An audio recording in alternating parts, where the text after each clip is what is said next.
আবারও আবহাওয়ার খবর। দর্শক, গভীর নিম্নচাপের প্রভাবে গত দুদিন ধরে সারা দেশেই বৃষ্টি হচ্ছে। এতে সাভারের আশুলিয়ার বিভিন্ন সড়কে জলাবদ্ধতার সৃষ্টি হওয়ায় প্রচণ্ড ভোগান্তিতে পড়েছেন মানুষ। সেখানকার আরও খবর জানাতে যোগ দিচ্ছেন সহকর্মী জাহিদুল ইসলাম অনিক। অনেক বৃষ্টি কি এখনো পড়ছে, আর জলাবদ্ধতার কি অবস্থা, আর ভোগান্তি কেমন দেখছেন সাধারণ মানুষের?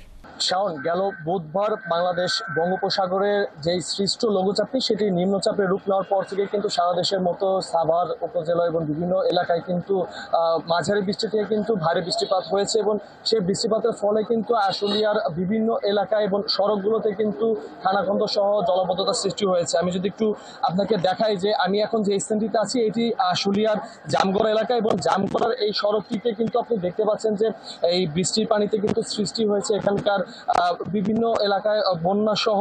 এবং সকাল থেকে আমরা এইখানকার বিভিন্ন এলাকা ঘুরেছি, যেটি দেখেছি যে শুধু এই জামগড় এলাকা নয়, আশুলিয়ার ইউনিক, বাইপাল, পলাশবাড়ি, টুইন টাওয়ার মোড় সহ বিভিন্ন এলাকায় কিন্তু বসতবাড়িতে পানি সহ কলকারখানাও কিন্তু পানি ঢুকেছে। তাছাড়া এই সড়কটিতে কিন্তু একটি ব্যস্তসম সড়ক, এবং এই সড়কটিতে কিন্তু প্রতিনিয়ত বড় বড় যানবাহনগুলো চলে। কিন্তু আমরা দেখেছি যে সরকারের দুর্ঘটনা ঘটেছে।